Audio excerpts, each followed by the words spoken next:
मैं नौबा हूँ। मैं एलॉय हूँ और यह एजेंट स्टैक डेली है। क्वेन ने अभी अभी ओपन राउटर पर एक 2.4 ट्रिलियन पैरामीटर वाला ओपनवेट मॉडल लॉन्च किया है। यह पूरे नेटवर्क को फायर करने की बजाय हर टोकन के लिए 95 बिलियन पैरामीटर एक्टिवेट करता है और यह एक बार में 10 लाख टोकन स्वीकार कर सकता है। अब लोग क्वेन के क्लोज्ड मैक सर्विस के पीछे के ओपन डिजाइन तक एक मुख्यधारा के मॉडल राउटर के जरिए पहुंच सकते हैं, जिसमें विशाल कोड बेसिस, दस्तावेज संग्रह और लंबे एजेंट इतिहास के लिए काफी कॉन्टेक्स्ट क्षमता है। ठीक है, यह वाकई बेतुका है। लेकिन एक बार मॉडल सारी सामग्री पढ़ लेता है, उसके बाद क्या होता है, यह ज्यादा मायने रख सकता है। कंपनियां एजेंट्स को इंजीनियरिंग और ऑपरेशंस में लगा रही हैं। गिटहब 3 एजेंट क्लाइंट्स में एक प्लगइन फॉर्मेट पेश कर रहा है और शोधकर्ताओं ने पाया कि जब एजेंट्स को कई स्रोतों में बुनियादी सोच रखनी होती है तो परफॉर्मेंस आधे से ज्यादा गिर जाती है। महत्वाकांक्षा दौड़ रही है, विश्वसनीयता पीछे टहल रही है। आज आप क्वेन के ओपनवेट विशालकाय मॉडल, निस्ट के नेशनल वल्नरेबिलिटी डेटाबेस को आधुनिक बनाने के प्रयास, चैट जीपीटी का आधिकारिक लिनक्स ऐप और डीपमाइंड के साइन लैंग्वेज अनुवाद को यूजर्स के हाथों में देने के बारे में सुनेंगे। इसके अलावा ग्रोक 4.6 उड़ते हुए दोबारा प्लान बनाने वाले ड्रोन, एप्पल हार्डवेयर पर लोकल इन्फ्रेंस और terminal based AI coding agent Codex जो रिंग सेंट्रल के इंजीनियरिंग स्टैक में जा रहा है। क्वेन 3.8.2.4 TA95 भी अब ओपन राउटर पर लिस्टेड है। वह सेवा जो डेवलपर्स को एक एपीआई के जरिए कई प्रोवाइडर्स से मॉडल तक पहुंचने देती है। लिस्टिंग में एक open weight sparse mixture of experts model के बारे में बताया गया है, जिसमें कुल 2.4 ट्रिलियन पैरामीटर हैं। हर टोकन के लिए 95 बिलियन सक्रिय पैरामीटर हैं और 10 लाख टोकन की कॉन्टेक्स्ट विंडो है। स्पार्स मिक्सचर ऑफ एक्सपर्ट्स का मतलब है कि एक रिक्वेस्ट मॉडल के सभी वजन की बजाय चुनिंदा हिस्सों को एक्टिवेट करती है। यह मॉडल को छोटा नहीं बनाता। 95 बिलियन सक्रिय पैरामीटर अभी भी बहुत बड़े हैं, लेकिन यह हर टोकन के लिए 2.4 ट्रिलियन चलाने की तुलना में कंप्यूटिंग इकोनॉमिक्स बदल देता है। कॉन्टेक्स्ट क्षमता एक ही रिक्वेस्ट में बड़े दस्तावेज सेट, कोड या एजेंट इतिहास रख सकती है। अकेली क्षमता, बेशक, यह साबित नहीं करती कि मॉडल हर दबे हुए इंस्ट्रक्शन को नोटिस करेगा या दूर के विवरणों को सही से जोड़ेगा। यह बताती है कि कितना अंदर आ सकता है, यह नहीं कि मॉडल सबके ऊपर कितनी अच्छी तरह सोचता है। यह संयोजन असामान्य है, विशाल कुल क्षमता, एक छोटा सक्रिय हिस्सा और एक लंबा इनपुट विंडो। और ओपन वेट का अंतर लेबल पर उस विशाल नंबर से ज्यादा मायने रखता है।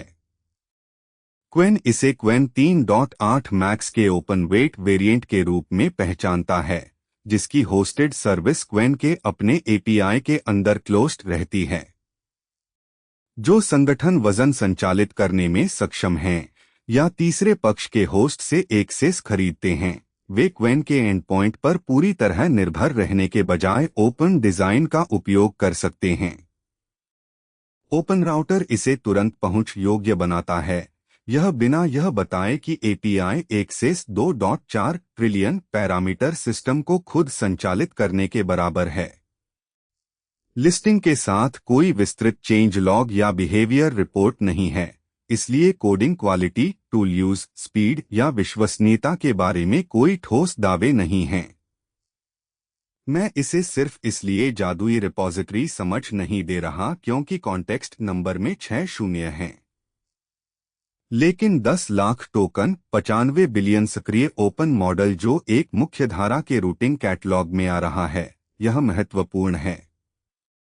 ओपन मॉडल अब केवल कॉम्पैक्ट विकल्पों तक सीमित नहीं हैं। वे एक पैमाने पर आ रहे हैं जो स्वतंत्र होस्ट्स, इन्फरेंस कंपनियों और मांग वाले डेटा नियंत्रण वाले संगठनों को बनाने के लिए बहुत बड़ा कुछ देता है।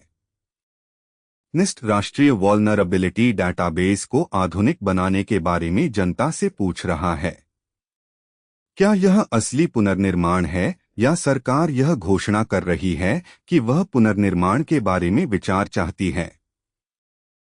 बिल्कुल दूसरा विकल्प। बहुत स्पष्ट तौर पर निस्ट ने 12 अगस्त को फेडरल रजिस्टर में निस्ट 20260100 डाउसीकेटी के तहत एक औपचारिक सूचना अनुरोध प्रकाशित किया।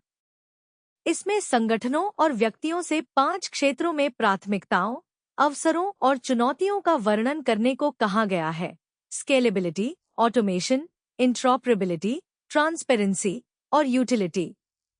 नेशनल वल्नरेबिलिटी डेटाबेस यूएस सरकार का स्टैंडर्ड्स बेस्ड रिपोजिटरी है जो वल्नरेबिलिटी इंफॉर्मेशन के लिए है। सिक्योरिटी प्रोडक्ट्स और टीम्स इसके स्ट्रक्चर्ड रिकॉर्ड्स का उपयोग प्रभावित सॉफ्टवेयर की पहचान, सेवेरिटी का आकलन और पब्लिक वल्नरेबिलिटी डिस्क्लोजर्स को आंतरिक सिस्टम से जोड़ने के लिए करते हैं। निस्ट का कहना है कि आर्टिफिशियल इंटेलिजेंस और machine readable security data vulnerability management को नया आकार दे रहे हैं, इसीलिए वह इनपुट इकट्ठा कर रहा है। नोटिस में कोई चयनित आर्किटेक्चर नहीं दिखा है और डाटाबेस का कोई बिहेवियर नहीं बदला है। यह इम्प्लीमेंटेशन से पहले का कंसल्टेशन है, सेरेमोनियल लैंग्वेज में लिप्टा इम्प्लीमेंटेशन नहीं। यह अच्छा है क्योंकि vulnerability records software supply chain में पैचिंग और रिस्क डिसीजंस को प्रभावित करती हैं। ऑटोमेशन निस्ट को इंफॉर्मेशन को बड़े पैमाने पर प्रोसेस करने में मदद कर सकता है और बेहतर इंटरऑपरेबिलिटी रिकॉर्ड्स को सिक्योरिटी प्रोडक्ट्स के लिए कंज्यूम करना आसान बना सकता है।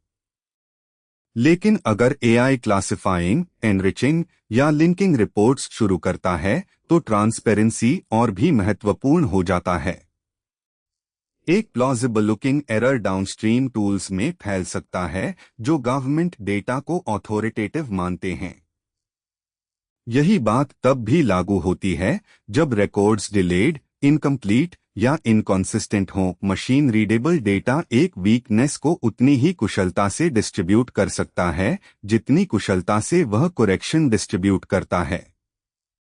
कमेंट्स 13 अक्टूबर 2026 को बंद होते हैं, जो वेंडर्स, रिसर्चर्स, मेंटेनर्स और सिक्योरिटी टीम्स को पब्लिक रिकॉर्ड में एविडेंस कंट्रीब्यूट करने का एक निर्धारित अवसर देता है।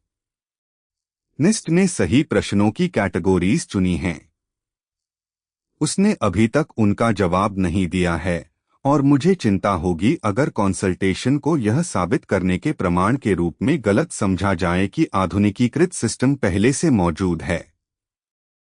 ओपनएआई ने लिनक्स के लिए आधिकारिक चैटजीपीटी डेस्कटॉप एप्लीकेशन जारी किया है, दूसरे प्रमुख डेस्कटॉप ऑपरेटिंग सिस्टम्स को सपोर्ट करने के बाद एक कॉन्स्पिक्यूअस गैप को भरते हुए। लिनक्स यूजर्स पहले ब्राउज़र या अनऑफिशियल कम्युनिटी पैकेजेस पर निर्भर थे। अब उनके पास ओपनएआई के कोडेक्स पेज के माध्यम से वितरित एक फर्स्ट पार्टी इंस्टॉलेशन पाथ है। लॉन्च ने तुरंत डेवलपर अटेंशन खींचा। इसका हैकर न्यूज़ डिस्कशन प्रकाशन के तुरंत बाद 141 पॉइंट्स तक पहुंच गया और टेक्नोलॉजी आउटलेट्स ने रिलीज को उठाया। यह रिस्पॉन्स सरप्राइजिंग नहीं है। Linux developers, researchers, infrastructure teams और लोकल एआई सिस्टम्स चलाने वाले लोगों में असमान रूप से आम है। वह क्राउड जो संभवतः घंटों के लिए टर्मिनल के बगल में एक असिस्टेंट रखने की सबसे अधिक संभावना रखता है। बिल्कुल, और ऑफिशियल पैकेजिंग तब तक लगता है जब तक आप यह तय नहीं कर रहे कि अनऑफिशियल डेस्कटॉप रैपर को आपकी कॉन्वर्सेशंस तक एक्सेस का अधिकार है या नहीं। क्या अनाउंसमेंट बताती है कि लिनक्स को मैकओएस और विंडोज क्लाइंट्स के साथ कंप्लीट फीचर पैरिटी मिलती है या नहीं? आपूर्ति की गई रिलीज मटेरियल में नहीं। हमारे पास आधिकारिक एप्लीकेशन और डिस्ट्रीब्यूशन पाथ है, हर डेस्कटॉप कैपेबिलिटी को कवर करने वाला डिटेल्ड मैट्रिक्स नहीं। हमें यह भी नहीं पता कि भविष्य में लिनक्स अपडेट्स अन्य क्लाइंट्स के साथ लॉकस्टेप में आएंगे या नहीं। फर्म क्लेम सुखद रूप से बोरिंग है। लिनक्स यूजर्स ओपनएआई की खुद की चैटजीपीटी डेस्कटॉप क्लाइंट इंस्टॉल कर सकते हैं, वेब ऐप रैप करने या कम्युनिटी पैकेज पर भरोसा करने के बजाय। कोई इंटरप्रेटिव डांस जरूरी नहीं। यह फर्स्ट पार्टी राउट प्रोडक्ट ओनरशिप को भी स्पष्ट करता है। थर्ड पार्टी पैकेजर के बजाय ओपनएआई ऑफर्ड एप्लीकेशन के लिए जिम्मेदार है। Boring platform parity excellent product news हो सकता है। यह लिनक्स यूजर्स के साथ सपोर्टेड रिलेशनशिप स्थापित करता है और चैट जीपीटी को उन मशीन्स पर पहले से हो रहे डेवलपमेंट वर्क के करीब लाता है। हालांकि announcement deep operating system integration स्थापित नहीं करता। अगर लिनक्स को अन्य प्लेटफॉर्म्स के साथ नए डेस्कटॉप कैपेबिलिटीज मिलते हैं तो यह जेन्युइन पैरिटी है। अगर यह पीछे रहता है तो यह वह कजिन बन जाता है जो बाद में फैमिली गैदरिंग के बारे में सुनता है। किसी भी तरह से ऑफिशियल क्लाइंट एक लॉन्ग रनिंग ऑब्स्टिकल हटाता है और अर्ली डिस्कशन के 141 पॉइंट्स यह सुझाते हैं कि कई लोगों ने ओमिशन को नोटिस किया था। जेनसेन हुआंग ने ग्लासडोर के 2026 बेस्ट सीईओएस रैंकिंग में 99% एम्प्लॉय अप्रूवल के साथ पहला स्थान हासिल किया है। एआई इंफ्रास्ट्रक्चर बूम के केंद्र में बैठी कंपनी के लीडर के लिए यह रिमार्केबल इंटरनल सेंटिमेंट है, जहां एक्सपेक्टेशंस को जेंटल होने के लिए नहीं जाना जाता। ग्लासडोर की पद्धति इस आंकड़े को दिलचस्प बनाती है। यह रैंकिंग एनालिस्ट पूर्वानुमानों, स्टॉक प्रदर्शन या एनवीडिया के बाजार की स्थिति की प्रशंसा करने वाले पैनल के बजाय गुमनाम कर्मचारी समीक्षाओं से आती है। कर्मचारी कंपनी के अंदर से नेतृत्व की रिपोर्ट कर रहे हैं। 99% अनुमोदन स्कोर का मतलब यह नहीं है कि हर कर्मचारी हर निर्णय से सहमत है, और यह संस्कृति या कार्य स्थितियों का स्वतंत्र ऑडिट नहीं है। इसका मतलब यह है कि रैंकिंग में शामिल कर्मचारी समीक्षकों ने माप उपदोबी के दौरान हुआंग के नेतृत्व को भारी रूप से मंजूरी दी। यह एनवीडिया के शेयर की कीमत या उसके चिप्स की मांग से अलग प्रकार का साक्ष्य है। और यह एआई में एक सामान्य कार्यकारी पुरस्कार से अलग तरह से प्रभाव डालता है।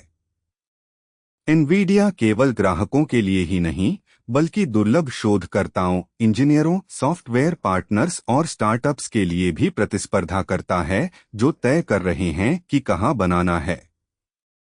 कर्मचारियों की मजबूत स्वीकृति भर्ती और प्रतिधारण को मजबूत कर सकती है, जब कंपनी चिप्स, सिस्टम, मॉडल और डेवलपर सॉफ्टवेयर में विस्तार करती है।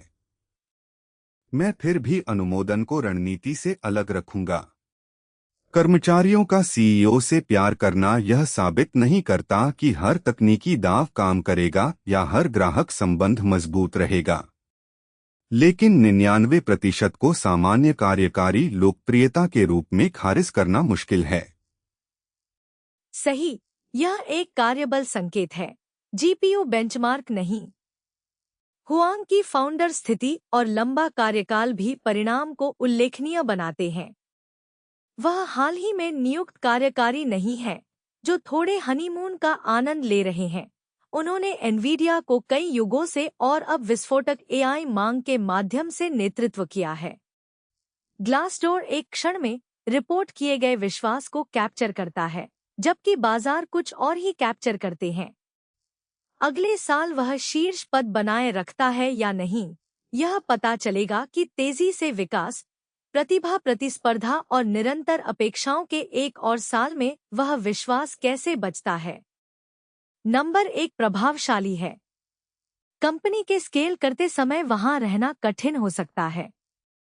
IBM रिसर्च के वक्रा बेंचमार्क ने फ्रंटियर और ओपनवेट मॉडल का 62 डोमेन में 8000 से अधिक वास्तविक API के खिलाफ परीक्षण किया। प्रदर्शन आधे से अधिक गिर गया जब कार्यों को एकल स्टेप टूल कॉल के बजाय कई स्रोतों में तर्क की आवश्यकता थी।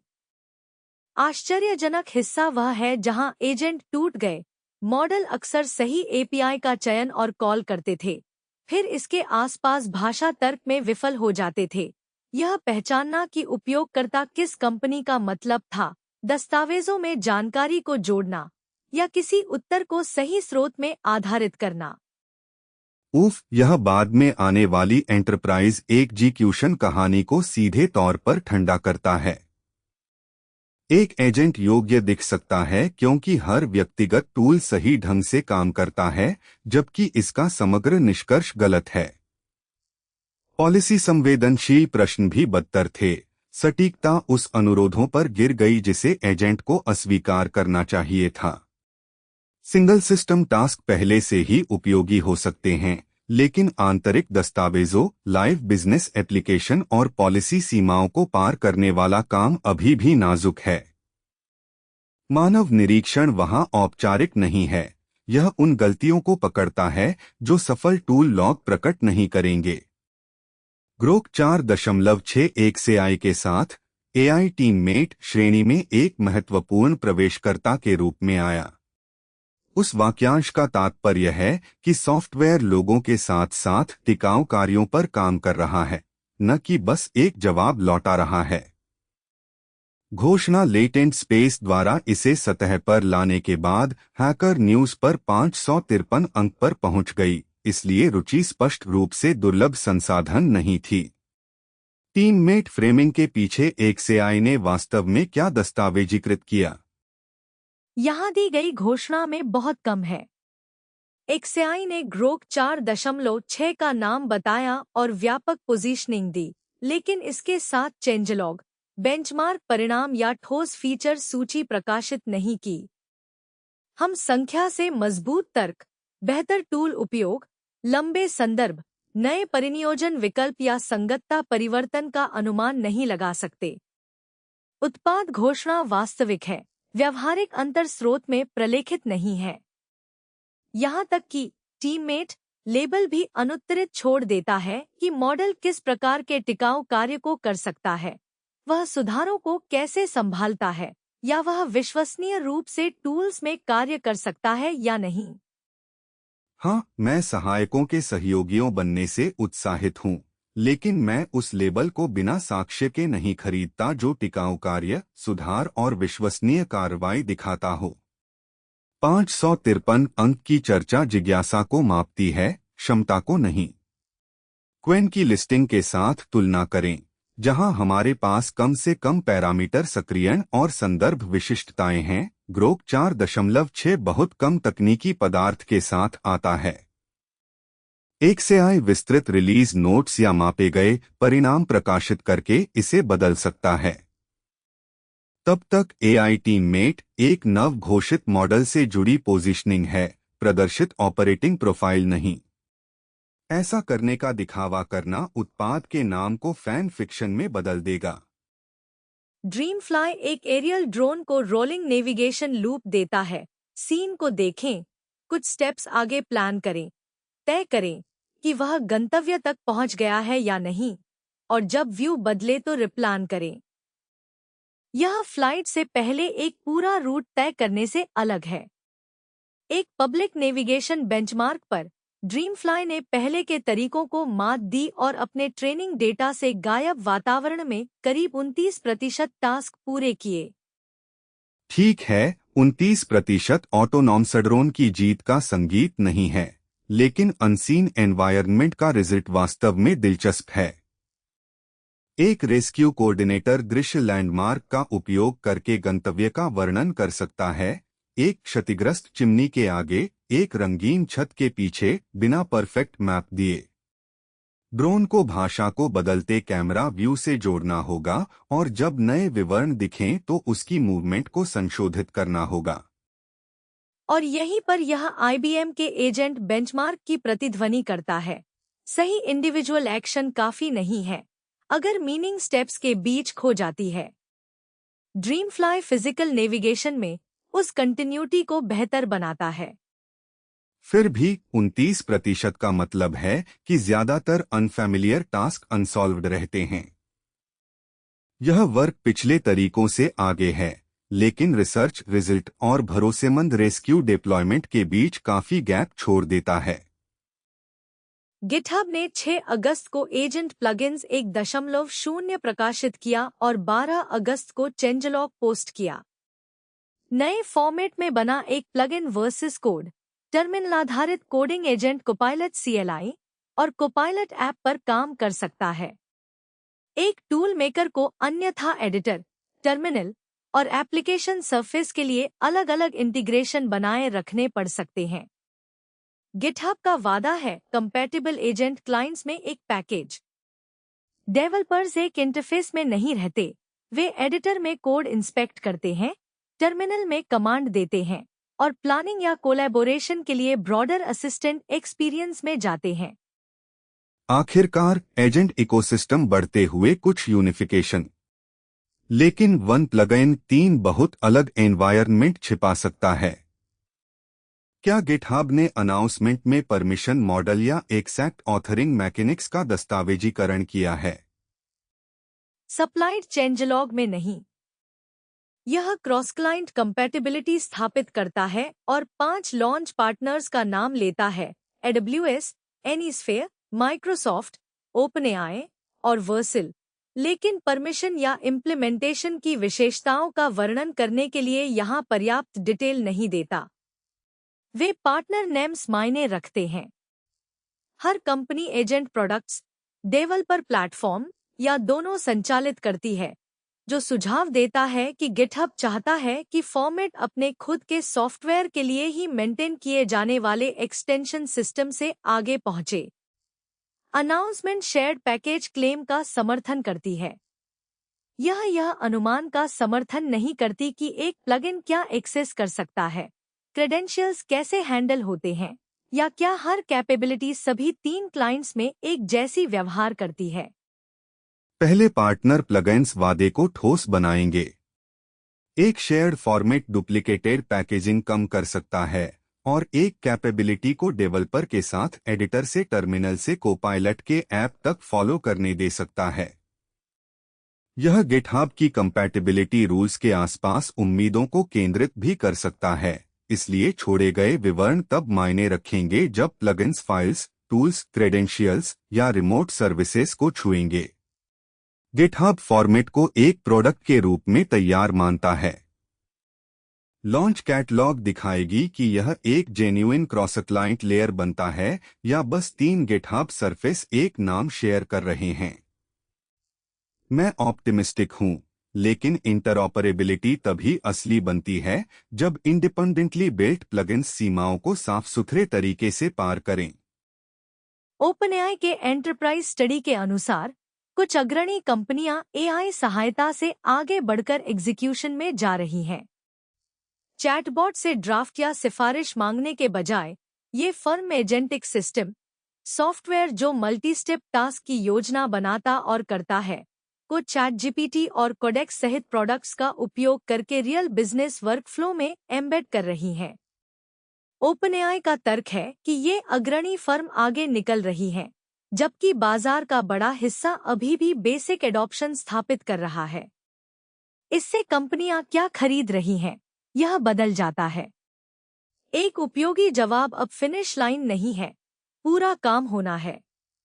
यह अंतर साधारण बिजनेस शब्दों में मायने रखता है। सहायता से कुछ बनता है जो व्यक्ति उपयोग कर सकता है, जबकि एग्जीक्यूशन रिकॉर्ड बदलता है, प्रक्रिया को आगे बढ़ाता है, सॉफ्टवेयर लिखता है या परिणाम की ओर कई कदमों को समन्वित करता है। यह महत्वपूर्ण है, लेकिन ओपनएआई ने यह स्टडी बनाई है और टूल्स बेचती है, इसलिए मैं इस निष्कर्ष को न्यूट्रल जनगणना के बजाय वेंडर के एडॉप्शन खाते के रूप में देखूंगा। कंपनी का फ्रेमिंग अभी भी बताता है कि एंटरप्राइज डिमांड कहां जा रही है, अलग चैट विंडो से दूर और बिजनेस प्रोसेस के अंदर कदम उठाने की अनुमति वाले सिस्टम की ओर। और IBM का परिणाम विक्ट्री लैब को जटिल बनाता है।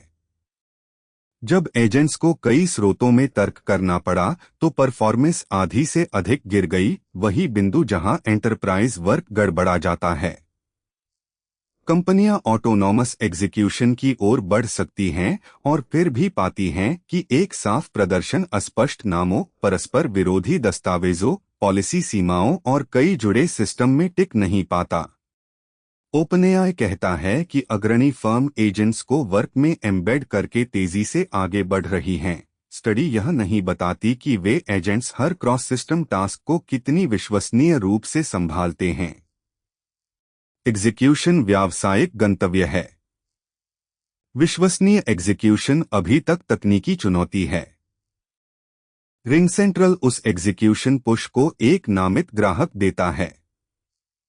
ओपनएआई की 12 अगस्त की केस स्टडी के अनुसार cloud communications company ChatGPT work और टर्मिनल आधारित एआई कोडिंग एजेंट कोडेक्स का उपयोग इंजीनियरिंग और ऑपरेशंस में कर रही है। केस स्टडी कितना मापनीय प्रभाव प्रकट करती है? ओपनएआई कहता है कि ring central AI product development को तेज करने और ऑपरेशनल इंटेलिजेंस को केंद्रीकृत करने के लिए प्रोडक्ट्स का उपयोग कर रहा है, लेकिन केस स्टडी में ठोस प्रोडक्टिविटी नंबर, इंटीग्रेशन की गहराई या विस्तृत विवरण नहीं है कि कौन से टास्क ऑटोनॉमसली चलते हैं। चैटजीपीटी वर्क सामान्य वर्क सरफेस के रूप में काम करता है, जबकि कोडेक्स कोडिंग पर फोकस करता है।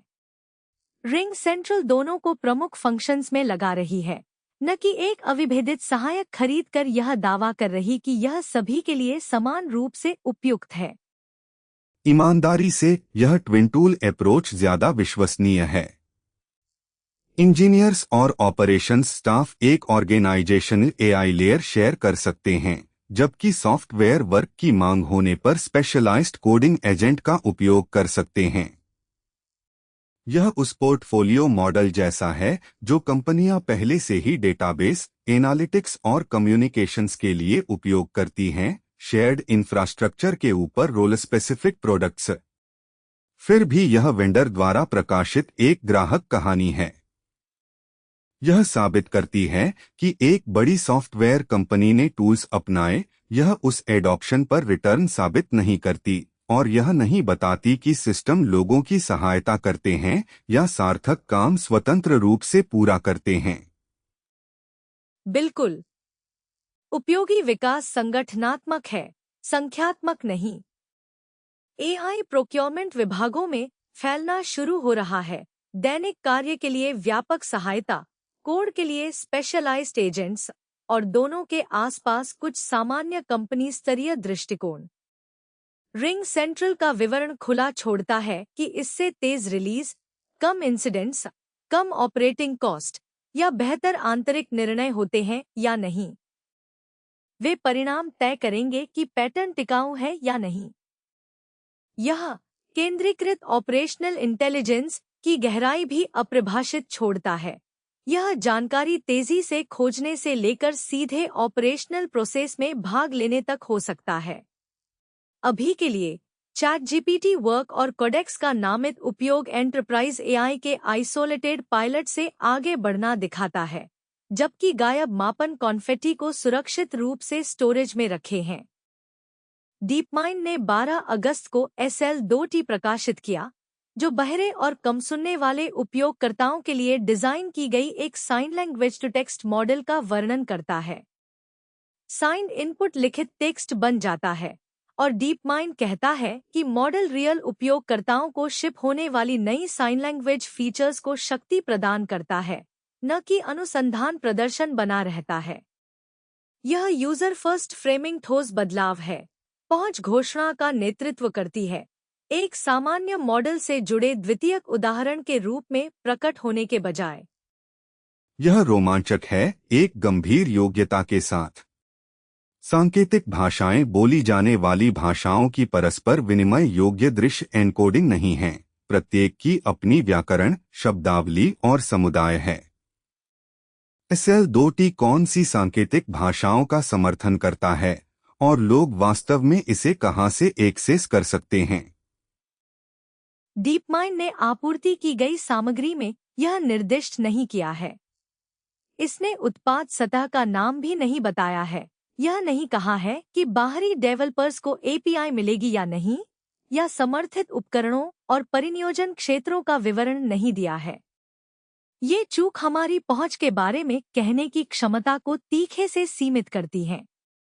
वास्तविक उपयोगकर्ताओं को शिप करना प्रयोगशाला में दिखाए जाने से अधिक मजबूत है, लेकिन यह विभिन्न हस्ताक्षर शैलियों, कैमरा स्थितियों, पृष्ठभूमियों या भाषाओं में व्यापक उपलब्धता या विश्वसनीय अनुवाद स्थापित नहीं करता है। घोषणा मॉडल के उद्देश्य और उपयोगकर्ताउन्मुख दिशा का समर्थन करती है, सार्वभौमिक क्षमता दावे का नहीं। फिर भी एक पहुंच मॉडल को उस समुदाय के सामने रखना जिसकी यह सेवा करने के लिए है, ऐसी समस्याओं को उजागर कर सकता है जो अकेले बेंचमार्क कार्य से नहीं मिलेंगी। वास्तविक संचार में क्षेत्रीय भिन्नता, व्यक्तिगत हस्ताक्षर शैली, अपूर्ण फ्रेमिंग, रुकावटें, चेहरे का भाव और संदर्भ शामिल है जो एक ही इशारे में दिखाई नहीं दे सकता। त्रुटियों के मानवीय परिणाम भी होते हैं। एक गलत अनुवाद एक बातचीत को रोक सकता है, न कि बस एक अजीब अनुच्छेद पैदा कर सकता है। डीप माइंड ने सांकेतिक भाषा को मुख्य उत्पाद बनाया है जो ध्यान देने योग्य है। अब प्रकटीकरण विशिष्ट होने की आवश्यकता है। समर्थित भाषाएं, उत्पाद स्थान, उपयोगकर्ता पहुंच और क्या डेवलपर्स क्षमता को अन्यत्र एकीकृत कर सकते हैं। मानवीय दाव बहुत अधिक हैं, इसलिए सांकेतिक भाषा एक व्यापक लेबल बने रहने के लिए। llama.cpp ने एक शीर्षक की ओर इशारा करते हुए llama.app के आसपास 352 अंकों की हैकर न्यूज चर्चा आकर्षित की। उपलब्ध स्रोत कोई समर्थित विशिष्टताएं, रिलीज नोट्स, बेंचमार्क परिणाम या संगतता विवरण प्रदान नहीं करता है, इसलिए परियोजना के आसपास ध्यान से परे हम कोई पर्याप्त तकनीकी परिवर्तन स्थापित नहीं कर सकते। यह संयम मायने रखता है क्योंकि llama.cpp बहुत सारे स्थानीय मॉडल कार्य के केंद्र में बैठता है। इसका नाम लोगों को स्थानीय अनुमान में हालिया सुधारों को एक पतले शीर्षक पर प्रक्षेपित करने के लिए आमंत्रित कर सकता है। हाँ, लोकप्रियता उन रिक्त स्थानों को नहीं भर सकती। llama.cpp विविध हार्डवेयर में मॉडल को स्थानीय रूप से चलाने से व्यापक रूप से जुड़ा है, जो बताता है कि एक संबंधित आइटम तेजी से सैकड़ों अंक क्यों आकर्षित कर सकता है। स्थानीय अनुमान लोगों को मॉडल वेट और प्रॉम्प्ट अपने नियंत्रण वाली मशीनों पर रखने का विकल्प देता है, उनके चुने हुए मॉडल और सेटअप के अधीन, और परियोजना उस पारिस्थितिकी तंत्र का एक पहचान योग्य हिस्सा बन गई है। लेकिन यह स्रोत नए गति, हार्डवेयर त्वरण, इंटरफेस, मॉडल संगतता या परिनियोजन व्यवहार के बारे में दावों का समर्थन नहीं करता। चर्चा स्कोर हमें बताता है कि स्थानीय मॉडल समुदाय रुचि रखता था, यह हमें नहीं बताता कि हुड के नीचे क्या बदला। 352 अंकों की बातचीत ध्यान का साक्ष्य है, भीड़ के रूप में छिपी चेंजलॉग नहीं। एप्पल सिलिकॉन पर और मैकओएस वर्चुअल मशीनों के अंदर तेज llama.cpp अनुमान के बारे में एक अलग आइटम हैकर न्यूज पर 303 अंकों तक पहुंचा। वह शीर्षक दो तेजी से महत्वपूर्ण उपयोग मामलों को जोड़ता है, एप्पल हार्डवेयर पर स्थानीय मॉडल को कुशलतापूर्वक चलाना और जब कार्यभार वर्चुअलाइज्ड मैकओएस वातावरण के अंदर बैठता है तो प्रदर्शन बनाए रखना। लेकिन एक संख्या के बिना तेज मुझे हमेशा गायब फुटनोट की ओर पहुंचाता है। वास्तव में हमारे पास कौन से माप हैं? आपूर्ति किए गए स्रोत में कोई नहीं। यह शीर्षक केवल है, इसलिए हमारे पास हार्डवेयर कॉन्फ़िगरेशन, मॉडल आकार, सॉफ्टवेयर सेटिंग्स, बेसलाइन या कार्यान्वयन विवरण नहीं है। हम कह सकते हैं कि कार्य एप्पल सिलिकॉन और मैकओएस वर्चुअल मशीनों पर llama.cpp अनुमान से संबंधित है और इसने पर्याप्त तकनीकी रुचि आकर्षित की। हम प्रतिशत सुधार का दावा नहीं कर सकते, लगभग मूल गति का दावा नहीं कर सकते, या परिणाम को एक विशिष्ट अनुकूलन के लिए जिम्मेदार नहीं ठहरा सकते। विभिन्न एप्पल चिप्स, मेमोरी आकार, मॉडल प्रारूप और वर्चुअल मशीन कॉन्फ़िगरेशन बहुत अलग परिणाम दे सकते हैं, और शीर्षक उनमें से किसी को भी हल नहीं करता।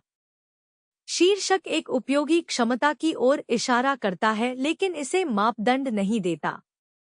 303 अंकों की चर्चा हमें बताती है कि डेवलपर्स एप्पल सिलिकॉन, वर्चुअलाइजेशन और स्थानीय मॉडलों के संयोजन की परवाह करते हैं।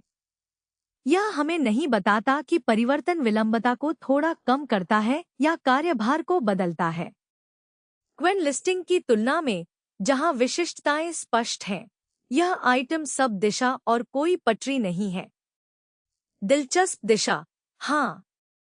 मापा गया सुधार, हमारे पास साक्ष्य से नहीं। मैकओएस वर्चुअल मशीनें विकास वातावरण को अलग कर सकती हैं, सॉफ्टवेयर सेटअप को पुनः प्रस्तुत कर सकती हैं, या होस्ट किए गए मैक इंफ्रास्ट्रक्चर का समर्थन कर सकती हैं। उन वातावरणों के अंदर एआई विकास तब बहुत अधिक उपयोगी हो जाता है जब स्थानीय अनुमान एक गंभीर प्रदर्शन दंड का सामना नहीं करता। एक टीम एक मॉडल को स्रोत कोड और उपकरणों के करीब रख सकती है, जबकि परियोजनाओं या ग्राहकों के बीच अलगाव बनाए रख सकती है। यह आकर्षक गंतव्य है, स्रोत द्वारा स्थापित परिणाम नहीं। यह अंतर महत्वपूर्ण है क्योंकि वर्चुअलाइजेशन एक मॉडल और हार्डवेयर के बीच एक और सॉफ्टवेयर परत जोड़ता है, और डेवलपर्स इस बात की परवाह करेंगे कि वह परत एक छोटा कर लगाती है या एक निषेधात्मक। गूगल ने गूगल एड्स और गूगल एनालिटिक्स में नए एआई और एजेंट स्टाइल अनुभवों की घोषणा की है, जिन्हें मार्केटिंग कार्य को सरल बनाने के तरीकों के रूप में पेश किया गया है। इससे एआई कैंपेन के दोनों तरफ आ जाता है, विज्ञापन गतिविधि बनाना या प्रबंधित करना, और फिर एनालिटिक्स के माध्यम से प्रदर्शन को समझना। दिए गए स्रोत इस उत्पाद दिशा का समर्थन करते हैं, लेकिन यहाँ सटीक सुविधाओं, इंटरफेस, रोलआउट क्षेत्रों या मापे गए परिणामों के बारे में विस्तार से बताने के लिए पर्याप्त जानकारी नहीं देता। यह भी निर्धारित नहीं करता कि कौन से कार्य स्वचालित रूप से होते हैं और कौन से सुझाव बने रहते हैं, जिन्हें अनुमोदन की आवश्यकता है। यह जोड़ी अभी भी देखने लायक है क्योंकि एड्स और एनालिटिक्स एक प्राकृतिक कार्रवाई और फीडबैक लूप बनाते हैं। एक सिस्टम में कैंपेन नियंत्रण होते हैं, दूसरे में परफॉर्मेंस जानकारी। दोनों को जोड़ने वाला सॉफ्टवेयर परिणामों की व्याख्या करने और निर्णयों को वापस कैंपेन प्रबंधन में ले जाने की मैन्युअल कार्रवाई को कम कर सकता है। लेकिन एजेंटिक इस घोषणा में बहुत अधिक काम कर रहा है। प्रलेखित कार्रवाइयों, अनुमोदन सीमाओं या परफॉर्मेंस डेटा के बिना हम बता नहीं सकते कि ये अनुभव जानकारी समझाते हैं, परिवर्तन तैयार करते हैं या स्वतंत्र रूप से निष्पादित करते हैं। अभी आधारित दावा अधिक संकीर्ण है। गूगल दोनों उत्पादों में एआई अनुभव जोड़ रहा है ताकि मार्केटिंग वर्कफ्लो को सरल बनाया जा सके। हमारे पास इस बात का कोई सबूत नहीं है कि टूल्स बिना मानव पुष्टि के स्वायत्त रूप से बजट बदलते हैं, कैंपेन लॉन्च करते हैं, क्रिएटिव बदलते हैं या टारगेटिंग ऑप्टिमाइज करते हैं। ये महत्वपूर्ण रूप से अलग क्षमताएं होंगी, खासकर जब प्रत्येक कार्रवाई पैसा खर्च कर सकती है या ग्राहकों को प्रभावित कर सकती है। स्रोत इन्हें स्थापित नहीं करता, इसलिए व्यापक स्वायत्तता के दावे विज्ञापन प्लेटफॉर्म की ओर से विज्ञापन देना होगा। किसी ने यह नहीं मांगा। फिर भी यह ओपनएआई के एंटरप्राइज तर्क पर बनाता है। प्रमुख सॉफ्टवेयर वेंडर एआई को उन उत्पादों में ला रहे हैं जहां काम और डेटा पहले से मौजूद हैं। गूगल का लाभ डिस्ट्रीब्यूशन है। मार्केटर्स पहले से ही कार्रवाई के लिए एड्स और परिणामों को समझने के लिए एनालिटिक्स का उपयोग करते हैं। यदि नए अनुभव उन सतहों को सावधानी से जोड़ते हैं तो वे अवलोकन और निर्णय के बीच की दूरी कम कर सकते हैं। यदि वे केवल संवादात्मक सारांश जोड़ते हैं तो परिवर्तन अधिक है। घोषणा एकीकृत मार्केटिंग सहायता स्थापित करती है, एजेंसी का वास्तविक स्तर अनुत्तरित रहता है।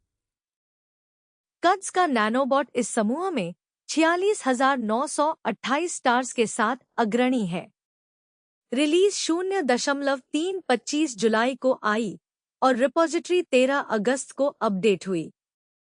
यह एक हल्का, self hosted Python agent framework है जिसमें web interface, tools, memory, multi agent workflow, automation, chat integration और एमसीपी सपोर्ट है। एमसीपी या model context protocol AI application के लिए बाहरी टूल्स और डेटा से कनेक्ट होने का एक आम तरीका है। नैनोबॉट एजेंट लेयर प्रदान करता है। अन्य दो प्रोजेक्ट्स इसके नीचे टूल लेयर बनाने और उसे फीड करने में मदद करते हैं। सही कोड बेस मेमोरी एमसीपी और फास्ट एमसीपी एक साथ अच्छी तरह फिट बैठते हैं। कोड बेस मेमोरी ने एक महीने में 7,909 स्टार्स हासिल करने के बाद 38,763 स्टार्स पर पहुंच गया, लगभग 26% की छलांग, और रिलीज 0.1013 अगस्त को आया। यह कोड को 158 भाषाओं में एक निरंतर ज्ञान ग्राफ में बदलता है। इसके मिलीसेकंड इंडेक्सिंग, सब मिलीसेकंड क्वेरी और 99% टोकन टॉती के आंकड़े प्रोजेक्ट के दावे हैं। फास्ट एमसीपी रिलीज 3.4 और 27,202 स्टार्स पर एमसीपी सर्वर और क्लाइंट बनाने का एक केंद्रित तरीका प्रदान करता है। तो एक प्रोजेक्ट एजेंट्स चलाता है, एक उन्हें कोड के बारे में संरचित मेमोरी देता है और एक एक साझा प्रोटोकॉल के माध्यम से टूल्स एक्सपोज करने में मदद करता है। वह कनेक्टेड स्टैक 3 अलग-थलग स्टार काउंट्स की तुलना में ट्रैक्शन की बेहतर व्याख्या करता है। रिपोजिटरीज उनके प्रोडक्शन में विश्वसनीय साबित होने से पहले लोकप्रिय हो सकती हैं, लेकिन डेवलपर्स स्पष्ट रूप से एजेंट्स और वास्तविक सिस्टम के बीच प्रयोज्य कनेक्शन पर सहमत हो रहे हैं। इसके बजाय हर असिस्टेंट के अंदर हर इंटीग्रेशन को फिर से बनाने के बजाय। क्वेन 3.8.2.4 TA95B एक भारी भरकम आगमन है। यह एक open weight sparse mixture of experts model है जिसमें कुल 2.4 ट्रिलियन में से 95 बिलियन सक्रिय पैरामीटर हैं और 1 मिलियन टोकन का संदर्भ विंडो है। ओपन राउटर एपीआई एक्सेस प्रदान करता है, जबकि ओपन वेट्स अन्य होस्ट के लिए जगह छोड़ते हैं। लिस्टिंग इसे क्वेन 3.8 मैक्स के ओपन समकक्ष के रूप में पहचानती है, लेकिन उन स्पेसिफिकेशन से परे बहुत कम बिहेवियरल एविडेंस देती है। डीपसीक V4 Pro 0813 भी ओपन राउटर पर आया है, जो डीपसीक V4 Pro का जनरल अवेलेबिलिटी रिलीज है। यह एक बड़ा मिक्सचर ऑफ एक्सपर्ट्स मॉडल है जिसमें एक 048,576 टोकन का संदर्भ विंडो है, 1 मिलियन टोकन से थोड़ा ज्यादा। लिस्टिंग इसे एपीआई के जरिए पहुंच योग्य बनाती है, लेकिन दी गई डिस्क्रिप्शन में सक्रिय या कुल पैरामीटर काउंट, बेंचमार्क या डिटेल चेंजलॉग का खुलासा नहीं करती। ठोस खबर यह है कि यह जनरल अवेलेबिलिटी पर है और इसका संदर्भ असामान्य रूप से लंबा है। Muse Glimmer 30p Hugging Face पर ट्रेंडिंग है, जो एक open image and text model है जो टेक्स्ट प्रोड्यूस करता है। इसके पेज पर 1352 लाइक्स और 121,042 डाउनलोड दिखाए गए हैं। यह सेफटेंसर्स वेट्स का उपयोग करता है, ट्रांसफॉर्मर्स इकोसिस्टम के साथ काम करता है, में अपाचे 2.0 लाइसेंस टैग है और इवैल्यूएशन रिजल्ट्स शामिल हैं। इसका वर्णन कन्वर्सेशनल के रूप में भी किया गया है, इसलिए इसका इरादा वन शॉट इमेज लेबलिंग से आगे जाता है। अच्छा इंडिपेंडेंट होस्ट डॉक्यूमेंट समझ, स्क्रीनशॉट एनालिसिस, विजुअल क्वेश्चन और इमेज बेस्ड कन्वर्सेशन के लिए पिक्चर्स और लिखित इंस्ट्रक्शन को कंबाइन कर सकते हैं। लिस्टिंग संदर्भ लंबाई, हार्डवेयर जरूरतें या बेंचमार्क परफॉर्मेंस स्थापित नहीं करती, और 30 बिलियन पैरामीटर हमें यह नहीं बताते कि यह किसी खास डिवाइस पर कितनी आराम से चलता है। जो यह दिखाता है वह कॉमन टूलिंग और परमिसिव लाइसेंसिंग वाले डाउनलोडेबल विजन लैंग्वेज वेट्स में मजबूत इंटरेस्ट है। From assistance to execution, how enterprises put AI to work का तर्क है कि लीडिंग कंपनियां एजेंट्स को रियल वर्कफ्लो में ले जा रही हैं। Daybreak models are now available on AWS। उस पुश को Amazon Bedrock के जरिए साइबर सिक्योरिटी में ले जाता है, जो एंटरप्राइज सिक्योरिटी वर्क का समर्थन करता है, एक क्लाउड सर्विस के जरिए जो कंपनियां पहले से उपयोग कर सकती हैं। एक साथ वे जनरल एग्जीक्यूशन और स्पेशलाइज्ड सिक्योरिटी को एस्टैब्लिश्ड परचेसिंग चैनल में रखते हैं, हालांकि दोनों अकाउंट्स ओपनएआई से हैं। और मैं कोड एक flash available in GitHub Copilot में माइक्रोसॉफ्ट का लेटेस्ट स्नॉल्टियर कोडिंग मॉडल जोड़ता है। यह इमेज समझने के लिए नेटिव विजन जोड़ता है और क्लेम करता है कि कोडिंग क्वालिटी में सुधार हुआ है। यह स्क्रीनशॉट्स या इंटरफेस इमेज को सोर्स कोड से जोड़ सकता है, लेकिन गिटहब रोलआउट डॉक्यूमेंट करती है, जबकि इंडिपेंडेंट कंपैरिजन को अभी प्रैक्टिकल गेन स्थापित करना बाकी है।